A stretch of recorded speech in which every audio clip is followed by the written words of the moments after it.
The good news or the bad news? Go for it. Good news. No, there's only good news. What do you think?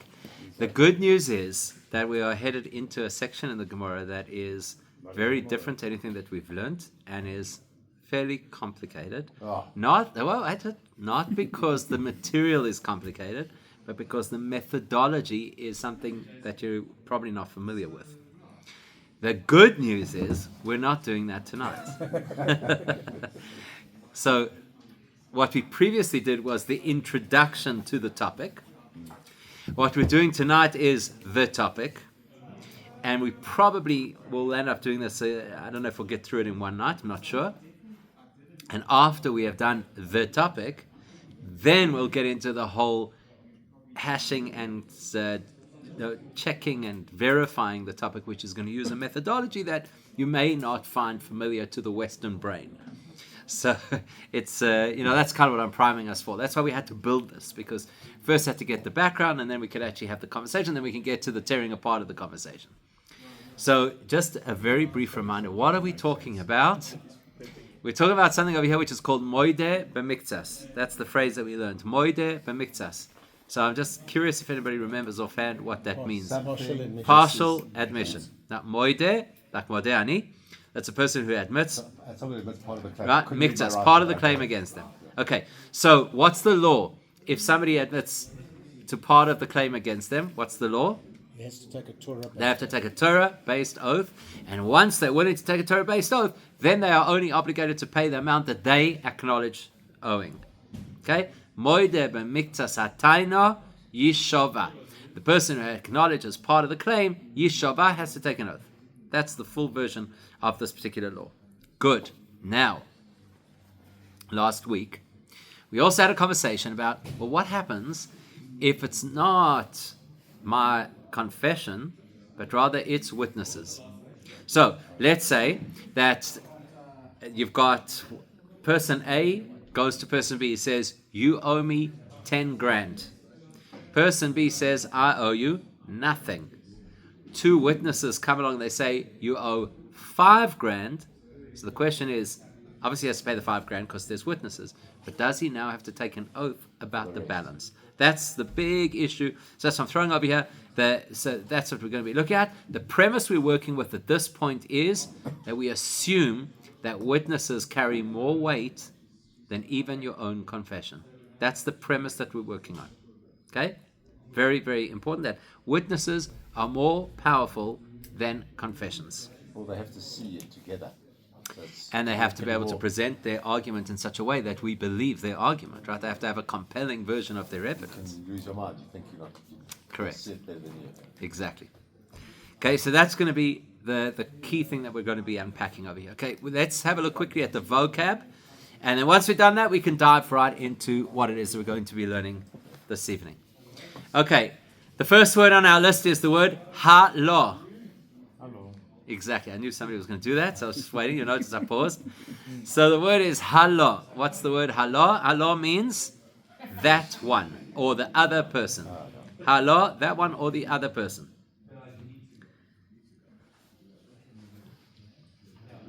Next word you should know, it's modern Hebrew, klum. Everything or nothing. Nothing. Klum. So when an Israeli says, what's wrong? What's up? Klum. Then you must know it's really serious. Or if a woman says. Correct, exactly. I don't want to say that, but there you go. Okay. She'ar. It's a gate. That's with an iron. There we go. She'ar. Exactly. What does it mean? Someone else? Okay, it means the remainder, or in the case of the manishtana, it means other vegetables. She'ar yerokot, other vegetables. But she'ar means the remainder, the extra, the excess. Any of those words would be a translation of she'ar. Once upon a time, before we opened up the Gemorah, when we were learning the introduction to the various formats of how you could extrapolate the law out of the Torah, we encountered something called a kal v'chomer, which is now going to appear again. What is a kal v'chomer? Even more so. Even more so. How much more so? That's how they say it in the yeshivas. It's a how much more so. I love it. People say that. It's a how much more so. And if you want to sound really fancy, then you use the Latin a fortiori argument, which nobody knows. You may as well say phylacteries, and then right. So what does kal v'chomer mean? It's really important that we revisit what kal v'chomer is, because it's going to be the linchpin of the entire conversation we're about to have. So I'm going to step out of this, even though I wrote over here literally, it means how much more so. The literal translation is this: kal, light or lenient, v'chomer, and severe or strict. That's the most literal translation you can get, right? Not how much more so. Kal means something which is light, which is not such a big deal. Chomer means something which is very serious. Okay, so what does kal v'chomer mean? Kal v'chomer is a logical application that goes something like this. One of these days I'm going to have to start renting out pens. Actually, remember to bring this back. I'll take a photo of someone's face before we go home.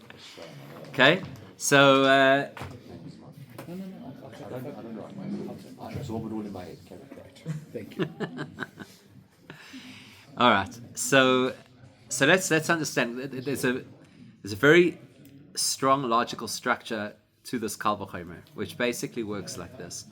If I have a scenario that is kal, that means to say I have a scenario where either the situation is not so strict or not such a big deal, or the argument is weak. And then I have another situation where it's chomer. That means either the issue at hand is a very serious issue, or the argument is a very strong argument, or the case is a very big deal case. So then I'm going to assume that if I'm strict in the lenient case, surely I should be strict in the stricter case. Logic. Kal. If in the kal case, if in the lenient case, we apply this law, then chomer in the stricter case, surely we should apply at least that kind of strictness. Here's another way to look at it. Another way to look at it is like this. If the kal, the lesser case, or the lesser person, can achieve X, then surely the chomer, the greater or stronger person, should be able to achieve it as well. So, in other words, you could say, if, this was the example we did all the way back then, if so-and-so, who is the scrawniest person in the shul, can do Hagbah on that Torah, then Mark could definitely do Hagbah on that Torah. Okay, that'll be kal v'chomer. Right?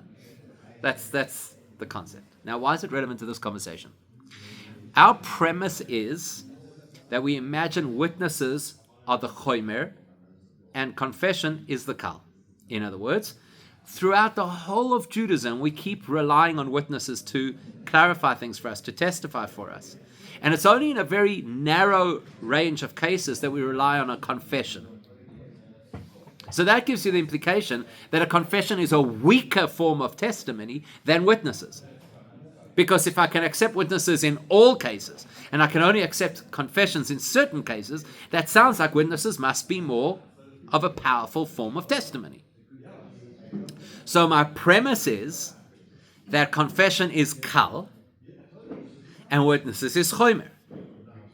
That means if my confession has the power to achieve a certain result, then how much more so witnesses should be able to achieve the same result. Okay, that's where our head is going through this conversation. Now, Why is it kal if it's your own testimony? How much you are? Again, let's say I have 10 different halachic scenarios, and your own confession can only have bearing in 3 of those scenarios. But witnesses can have bearing in all 10 of those scenarios. That tells me witnesses are stronger. Okay? So if witnesses are stronger, then I assume that if confession can get a certain halachic result, witnesses surely could get that halachic result. That's my assumption. Now, the problem with a kal v'chomer is this. You know what the problem is with kal v'chomer? I saw a beautiful animation today that really illustrates this point. So somebody did an animation of how we think the solar system works versus how the solar system actually works. Beautiful. So effectively what they were doing is they were showing the classic 2-dimensional models that people always use to illustrate the solar system. So they've got the sun, and they've got all the planets orbiting the sun at different rates of movement, right? And of course different distances from the sun. So that's how everybody thinks the solar system works.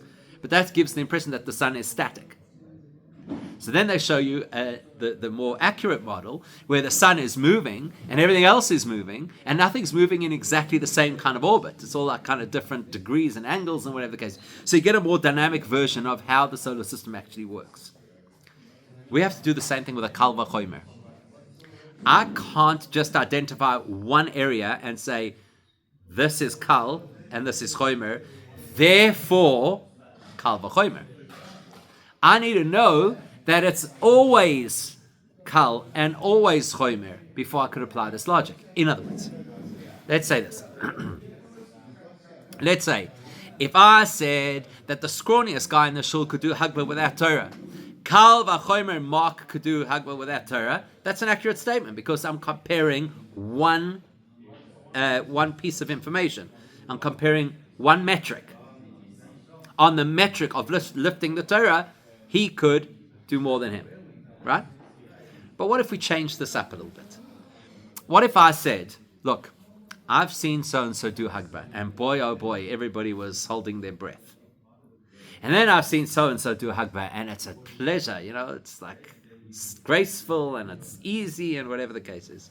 Therefore, my logic says, if the scrawny guy who had a hard time doing Hagbah, if he was able to get a basketball through the hoop on the first shot, Kal Vachomer, the guy who could do Hagbah, surely must be able to get the basketball into the hoop. What would you say to me? Not necessarily. It's not the same metric. It's not the same metric. Just because there's a Kal Vachomer in a particular area does not mean that Kal Vachomer applies in all areas. That would be ridiculous. So therefore, if I'm trying to use a Kal Vachomer to arrive at some halachic outcome, I need to be 100% certain that all the metrics that are relevant to that outcome, the one is Kal compared to the other. But if in any of the metrics that are relevant to this outcome, the other guy is actually Chomer, is actually stronger, is actually more compelling, then my whole logic falls to pieces. Make sense? So that's what's going to happen over here. The Gemorah is going to make a statement, and it's going to include a Kal Vachomer in that statement. And that's going to launch a massive analysis of whether that Kal Vachomer is really Kal versus Chomer. Will a witness always override personal admission? Well, you just said something different to what the Gemorah says. Witnesses. Yeah, well, Okay? witnesses Witnesses. So exactly, that's part of what we have to check. Will witnesses always trump confession? It seems that way. But it's not as simple as that. And that's exactly what we're going to test. We're going to find scenarios where confession can do things witnesses can't. And then there goes your Kal Vachomer. You told me, as an absolute statement, you told me that a pair of witnesses is stronger than an individual's confession. But we're going to draw out cases that show that's not necessarily the case. As I say, we're not getting there tonight. That's coming. First, we've got to just present the Kal Vachomer. And just to get everybody a little bit uneasy, this has nothing to do with our Gemorah. No, that really has nothing to do with our Gemorah. Last week also didn't. No, because last week was the introduction. So it was outside of our Gemorah. This is inside the Gemorah. What I mean it has nothing to do, I'll explain to you what I mean it has nothing to do with our Gemorah.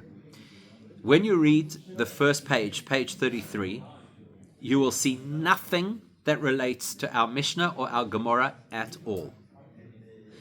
Then the Gemorah will show why we're having this discussion in this context, because we'll find a way to relate it to our Mishnah.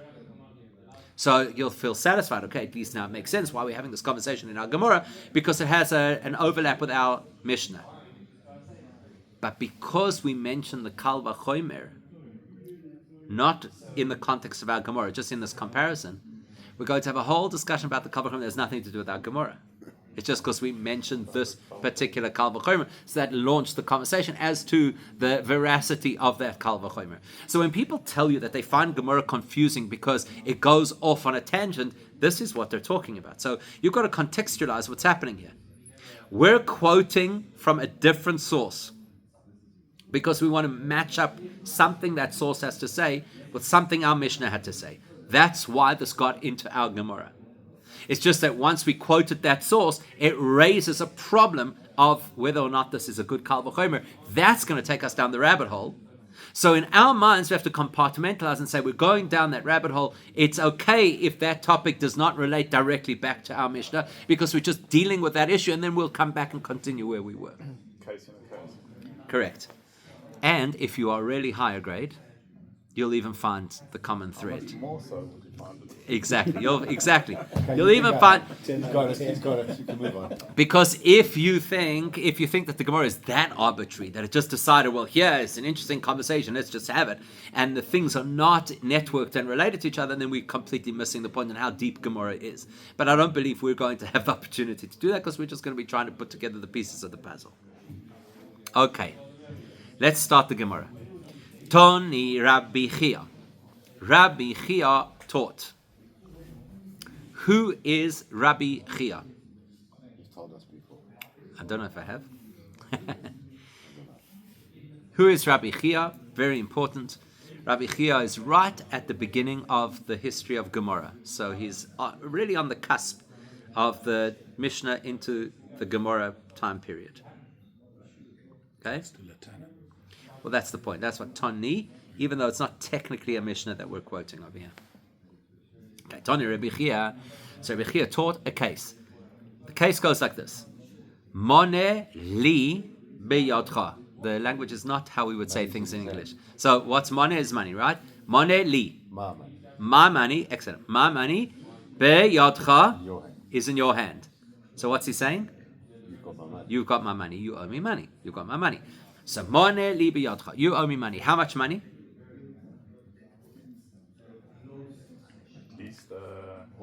A mone is 100 zuz. Mone is a denomination.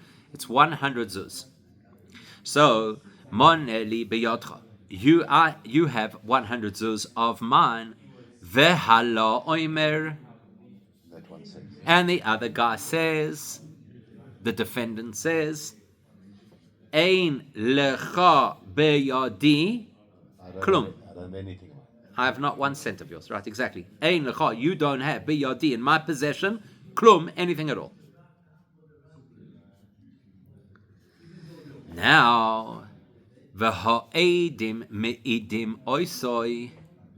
Let's see if you can unpack that. V'ha'edim me'idim oisoi. The witnesses. And the witnesses, good. Testify. Oisoi, against him. Against the guy who said... Yeah, it's not a literal translation of the word oisoi, but yeah, against the defendant. Okay? What do they testify? She yesh loy chamishim zuz. That he has 50 zuz. So again, the claimant said, you have 100 zuz of mine. The defendant said, I have 0 zuz of yours. The defendant did not bank on witnesses walking in. The witnesses walk in and say, actually, we can testify that you have 50 zuz. Of the other guys. So it's very clear, noisein loy chamishim zuz. What's noisein? He has to give him 50 zuz. That's for sure. Why? Because they're witnesses. And witnesses, whatever they say goes. So if we're satisfied that they are honest witnesses, then he's got to pay the 50 zuz. So in fact, when the Gemorah uses this expression, edim, idim, oisoi, the premise is that we accept the testimony of the witnesses. Otherwise, we wouldn't be having this conversation. So they come along, they say that he owes 50 zuz. Well, he can't deny that because it's his word against witnesses, and witnesses will always trump his word. So he's got to give 50 zuz. What about the other 50? Says Rabbi Chia, v'yishova al hashar.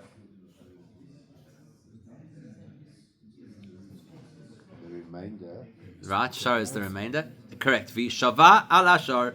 And he will now have to take an oath that he really believes he does not owe the remainder. In other words, what's Rabbi Chia telling us? Because of the fact that there are witnesses who contest his claim, they don't contest the full amount of the claim, right? But they contest his claim was I owe nothing, and they contested that. And they said you owe 50. So according to Rabbi Chia, he's now been proven to be untrustworthy. So he's now going to have to take an oath just to prove that the claim against him is not... And if the witnesses said that you owe the 100... Well, that would be easy. That would be easy. Game over. Correct. So he has to take an oath that he doesn't owe the other 50. The other 50. And if he's unwilling to take that oath, he'd have to actually pay the 50. That's the kind of between the lines It's a over bit here. strange because he already said he doesn't know anything. Exactly. And he's been found against him Exactly. for 50. Exactly. Very strange. That's why he has to take it. No, I'll tell you what's strange about it. What's strange about it? It feels weird. I don't know. How can you trust this man to take an Now oath? you've got to trust him. Yeah. How he's just I was gonna been say, caught what in a oath lie. do you ask him to take? How Yeah, can you yeah. trust him to take an oath? Okay, good point. Great. We're not actually going to deal with that right now in the Gemorah, but it's a great point. But instead, what the Gemorah is most interested in now is Rabbi Chia's thinking. So here Rabbi Chia tells us his thinking. The reason I rule this way, that if there are witnesses to 50% of the claim that he has denied, that he's got to now take an oath. The reason I rule this way is because Sheloi Tehei. Let's see if we can work this out. Sheloi Tehei. Okay, so let's break it up. What's the word loi? No. Sheloi. He doesn't That not, right? That not. Tehei. to him. I don't know. Hebrew, it's basic Hebrew word. No, tehei should be.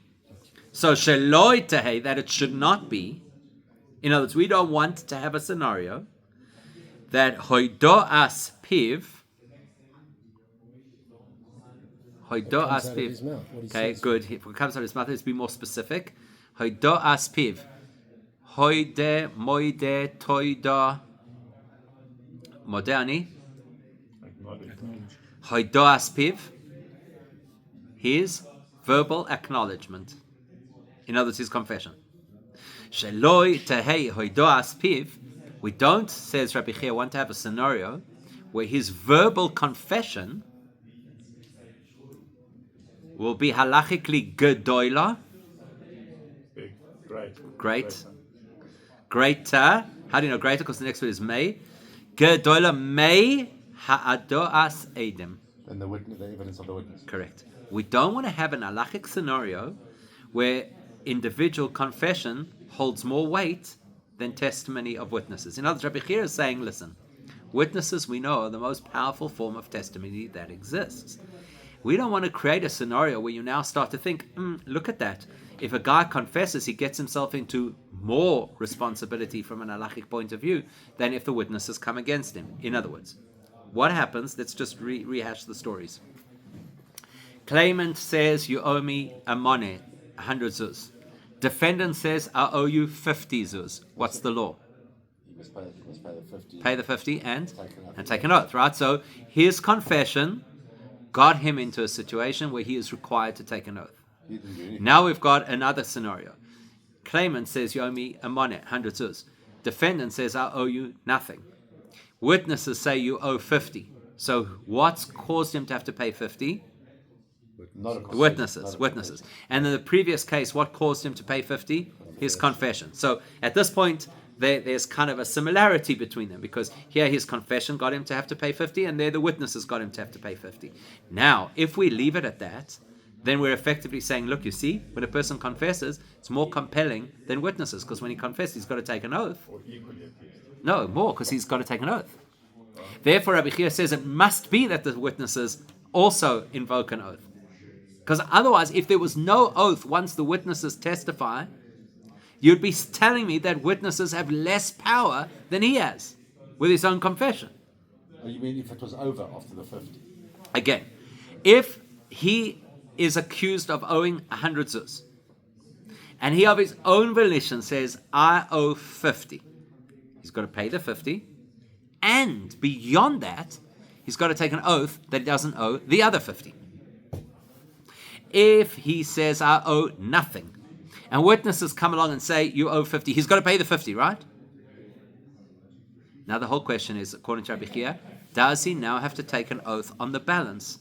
Rabbi Chia says he's going to have to take an oath on the balance, because if he doesn't, you are saying that confession is stronger than witnesses. And that can't be, because witnesses are always the strongest version of testimony. So he says, My logic is me kal v'chomer. My logic comes from a kal v'chomer. If a confession is not something which we usually use as a means of determining guilt or liability, and a set of witnesses is how we always determine guilt or liability, then if a confession can get him to have to take an oath, that's the weaker form of finding somebody liable, then definitely, logically, the witnesses, which are the stronger way to make a person liable, surely they should get him to have to take an oath. That's where Rabbi Chia is coming from. This last piece of here, me, kal v'chomer, that I established that out of the logic of a kal v'chomer, that's what the Gemorah is going to test to the nth. Is this truly a kal v'chomer? Is it fair just to say that always witnesses are stronger than confession? But we're not there yet. First, we've got to find out why on earth are we having this conversation in our Gemorah. Kal is the witnesses, the chomer is. No, the kal is So the the kal is the confession, confession. and the witnesses are the chomer. Okay? So we are not ready to dissect that yet, because we've got to try and work out where did this get into our Gemorah from. I mean, did we have anything in our Gemorah that was about partial acknowledgement? Did we? Not really. But look what we do have. Okay. What was that Gemorah again? The Two Tallis. Tallis battles. Tallis Wars. Still on that. We're still on that. Talking about that for a while. Okay. So let's prepare ourselves for the next piece. The first term that you have over there is impossible to read. Vechu.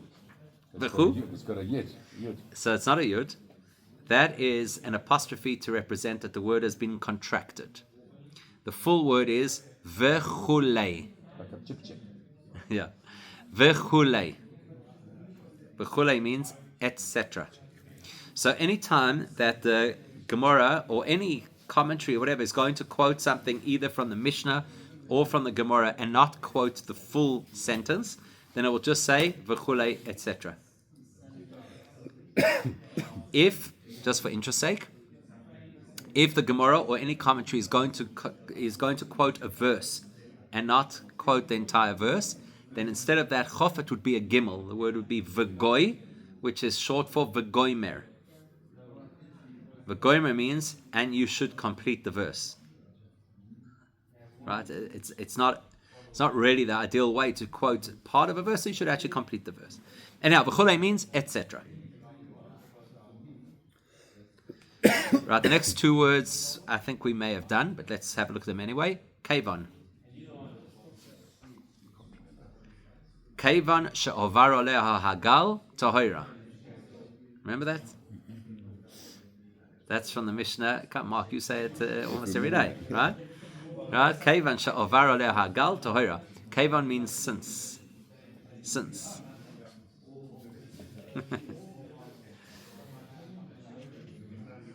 Next, the root tof pei samach, as in toifes or anything like that. Did we not have that? I'm sure we had this before. We did. We did, right? But I don't remember. That's why I put it back.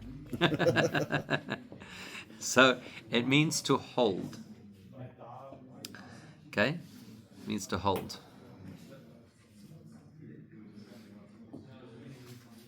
Okay, the next one is anan.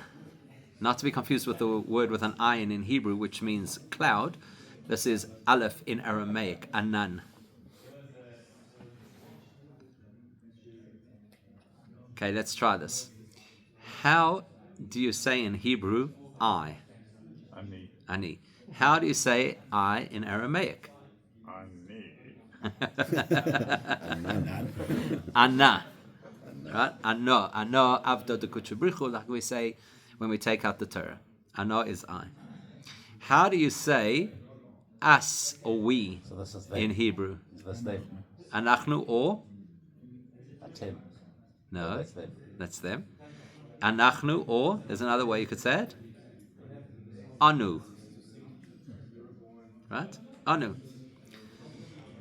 How do you say that in Aramaic? Anan. So anan is we. we or us. Okay. Next word is a fun word. Sahadi. That's witness. Very good. Witnesses. Sahadi. We have done it, right? We have done it before, right? Sahadi are witnesses. So this is one of those words where you can't see the connection as easily as you can hear it.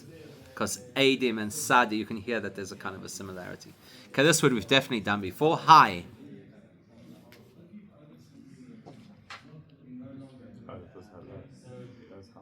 Yeah, exactly. We had hello, now we've got hi. Exactly. So what's hi? This. But in context, it could also mean this person or this object, right? Okay. D-Day.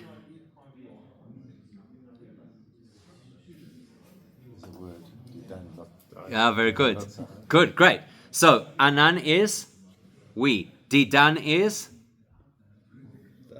ours. Right? Because it's got the nun at the end, means relating to us. So, Anan is we. Didan is ours. Okay? So, D-Day is the Yud-Hey suffix in Aramaic means his. And D-Day is the full version of that word. D-Day, his. And again, a word we've had before, the root Tof Nun Aleph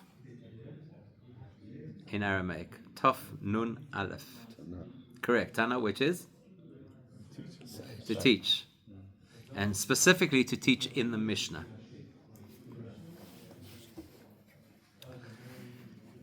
So in Hebrew, the word would be Shana, like Vashinantam Levanecha, right? Or Mishnah. Okay? Okay. You ready? Here's a nice little alliteration for you. Vetano tuno. Vetano tuno. And our, correct. And our Tana taught. Now that's going to be the first phrase that we see over here in this piece. Vetano tuno.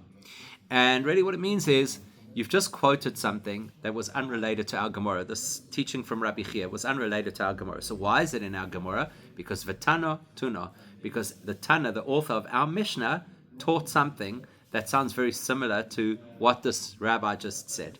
So if we've got a rabbi who is not from the generation of the Mishnah, this is how we could say we're endorsing his opinion based on a Mishnah. Because remember, the Mishnah's got high authority. So if you're a rabbi who's not from the Mishnah period, and you say something, and then we could say, Vatana Tuna, that our Tana taught something similar, that's a big support for your opinion.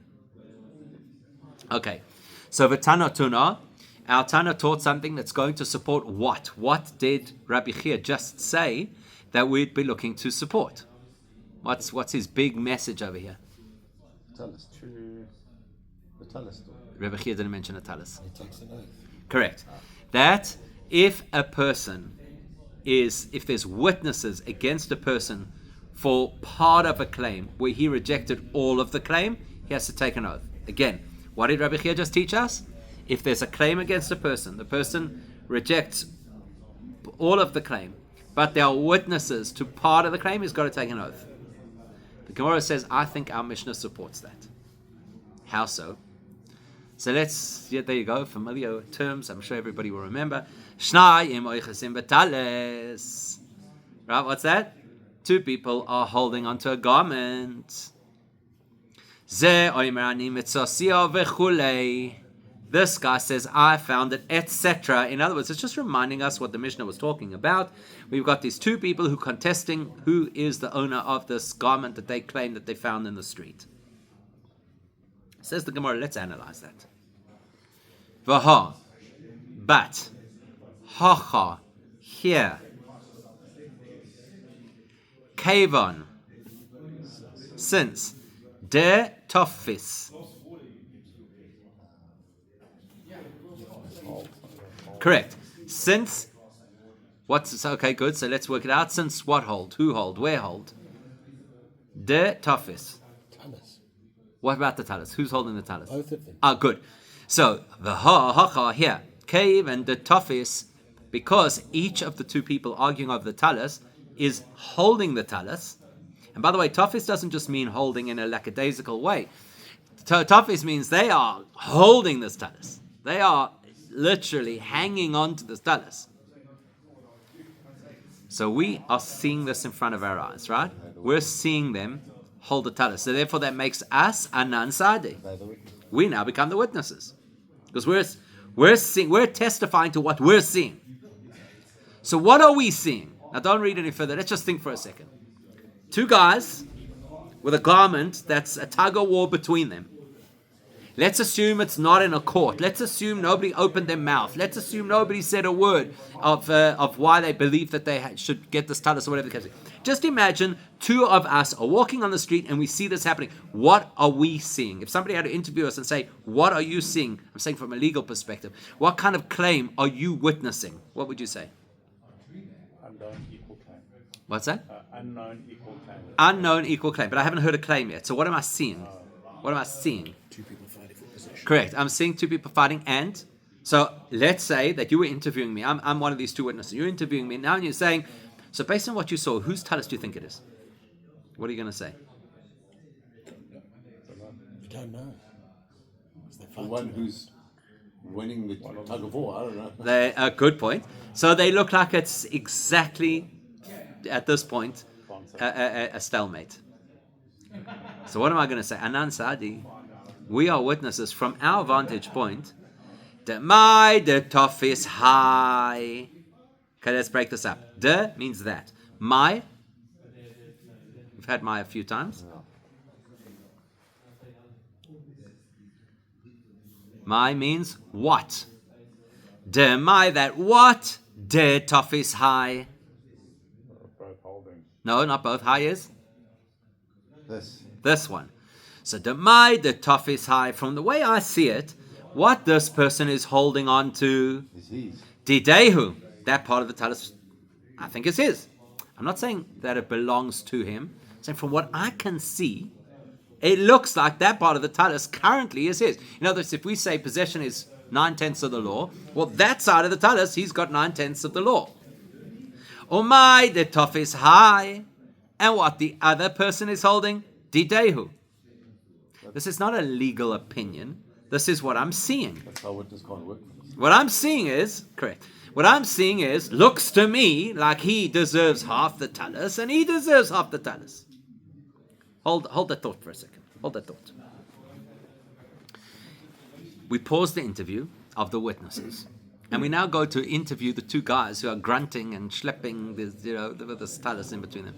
We go over to the first guy and say, Mr. So-and-so, what, in your opinion, is the degree of your ownership of this tallis? What's he going to say? 100%. So what, in your opinion, is the other guy's rights to this tallis? 0%. Right? Now we go to the other guy and say, hello, Yankel. What do you claim is your claim to this tallis? How much do you believe you deserve of this tallis? He's going to say 100%. How much does the other guy get? 0%. You understand what's going on over here?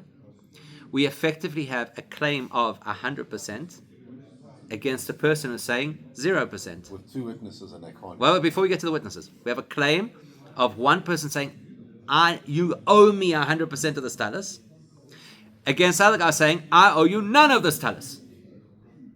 That sounding familiar now? That's exactly what the guy says, you owe me a money, and the other guy says, I owe you nothing. But we're witnesses. From what we can see, he should get 50 and he should get 50. That's what we can see. So we're now the witnesses in this case who are actually arguing that, listen, objectively, I understand you're very emotionally engaged and whatever, but objectively, from where we sit, the fairest thing is 50 for you, 50 for you. But that's a judgment. That's not what they see. That's what we're seeing. No, you're seeing that he's holding it, you're seeing he's holding it. So, what are we seeing? We're not seeing, do we see that it belongs 100% to him?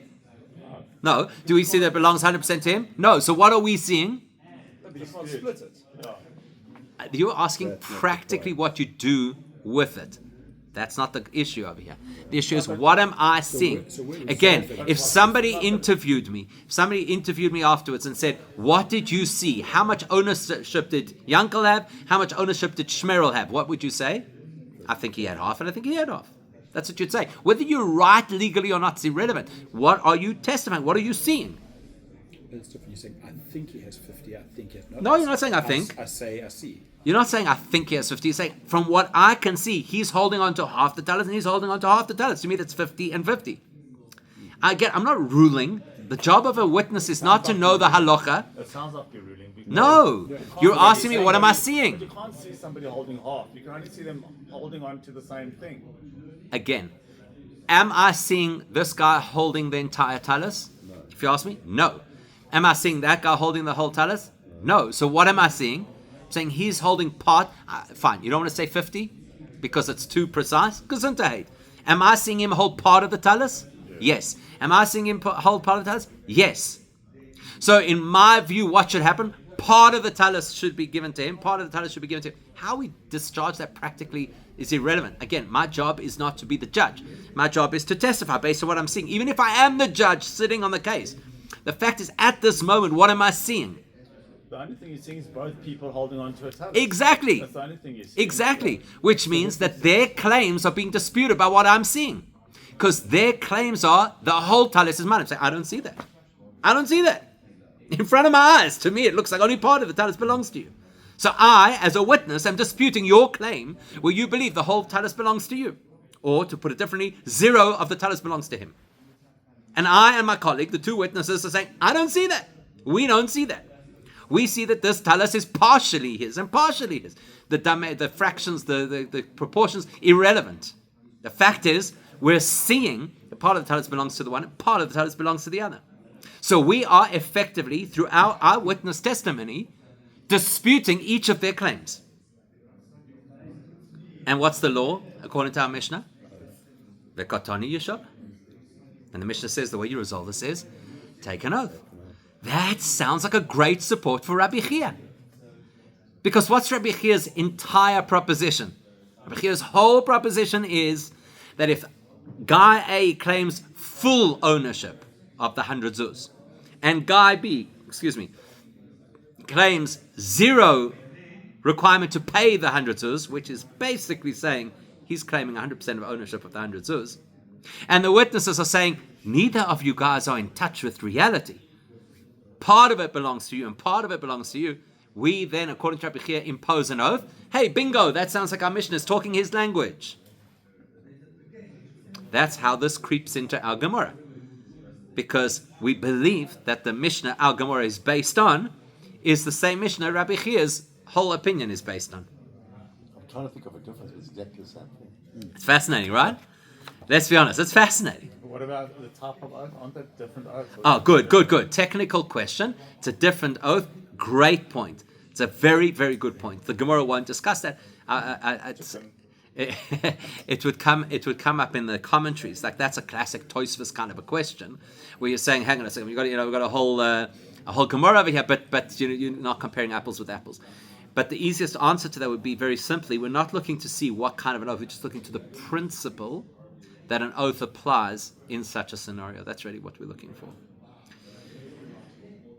Okay, so what do we have so far?